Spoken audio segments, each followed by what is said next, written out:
How to make an image circular on Wix. So as you see right here, I have in here an image. So what we can do is we click on this edit image option right here, and it should be able to show you the editor for this text setting. Now in here, it will show you the photo studio.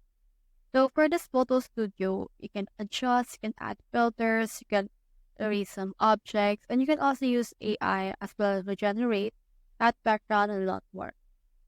For this one, let's try to go to the crop and extend. And then once you have done that, you should be able to see in here a lot of orientation for your crop. However, as you can see, they only have square as well as rectangle option.